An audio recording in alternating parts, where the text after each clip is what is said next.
जय मसीह के सारे मसीह भाई बहनों को प्रभु आप सभी को बहुत आशीष दे। तो यदि आप एक विश्वासी हो तो आपको ये वचन सुनना बहुत ही ज़रूरी है।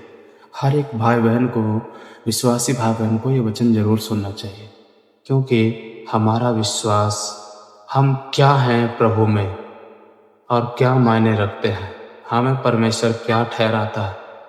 हम वो नहीं रहे जो पहले थे, जो प्रभु में आने से पहले थे। यदि हम प्रभु में आए ना, परमेश्वर ने हमें बहुत बड़ा अधिकार, बहुत बड़ी बड़ी आज्ञाएं दिया है। हालेलुया। और बहुत कुछ ऐसा दिया है हमें जो जिसे समझना बहुत ही जरूरी है। हालेलुया। तो आइए हम सब पहले वचन को सुनते हैं, उसके बाद परमेश्वर के वचनों को समझने की कोशिश करेंगे।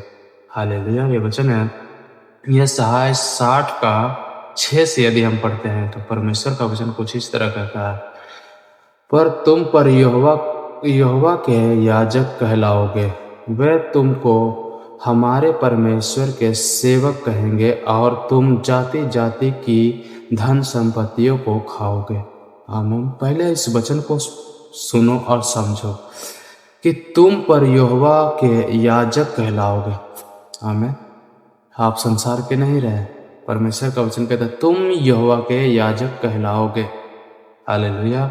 और लिखा है वे तुमको हमारे परमेश्वर के सेवक कहेंगे। आमीन। आप एक परमेश्वर के सेवक हो और तुम जाति जाति की धन संपत्तियां खाओगे। आमीन। इससे कोई फर्क नहीं पड़ता कि आप कहाँ से हो, हालेलुया, किस बिरादरी से हो।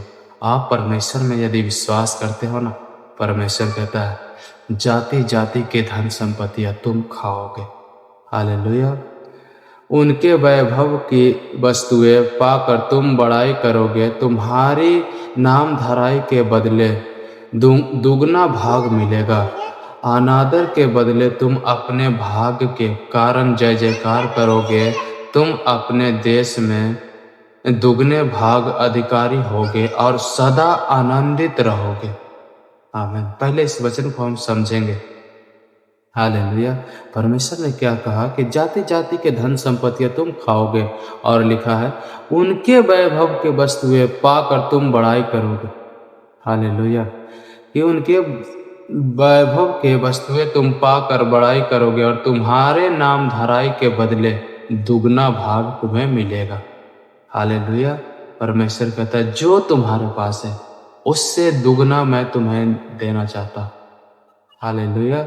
और लिखा है तुम्हारे बदले तुम अपने भाग्य के कारण जय जयकार करोगे। तुम अपने देश में दुगने भाग के अधिकारी होगे और सदा आनंदित रहोगे। आमीन। यदि आप परमेश्वर में हो, आप दुख उठाने के लिए, हालेलुया, प्रभु में यदि तैयार हो ना, ऐसा नहीं है कि हम किसी के लिए दुख उठा रहे हैं वो हमें देख रहा है। हमारा परमेश्वर ऐसा नहीं है। यदि हमें थोड़ा सा भी हमें खरोच आता है ना, यानी दर्द होता है, उससे ज़्यादा तकलीफ हमारे परमेश्वर को होता है। आमीन। आप समझ रहे होंगे कि जिस तरह से एक बच्चे को कुछ होता है ना, तकलीफ होता है ना, तो उससे ज़्यादा तकलीफ उसके माँ बाप को होता है। उसी तरह हम परमेश्वर के संतान हैं। हमें कुछ होता है तो हमसे ज़्यादा दर्द तकलीफ परमेश्वर को होता है। इसलिए परमेश्वर ने कहा, हालेलुया, तुम यदि परमेश्वर में बने रहते हो, उनकी इच्छा अनुसार चलते हो, परमेश्वर खुद कहता है जाति जाति के धन संपत्तियां तुम खा पाओ। आमीन। परमेश्वर देगा। पता है बहुत से लोग पैसे की चिंता करते हैं। हालेलुया। कल के टेंशन आज लेकर बैठ जाते हैं और वर्षों क्या हो गया, यानी महीनों के खर्च का क्या होगा उसका चिंता आज लेकर बैठ जाते हैं।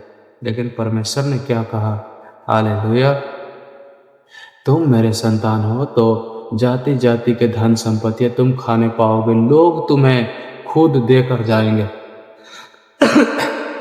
हालेलुया। इसीलिए आप यदि परमेश्वर में हो, प्रभु पर विश्वास करते हो, लगातार परमेश्वर में आप बने रहो। आमीन। आप वो नहीं रहे जो पहले थे। आप एक विश्वासी हो और ये बातें आपको ध्यान में रखना बहुत जरूरी है। मैं आशा करता हूँ ये वचन आप सभी को समझ में आया होगा। प्रभु आप सभी को बहुत से ब्लेस करे। जय मसीह के आप सभी को। आमीन।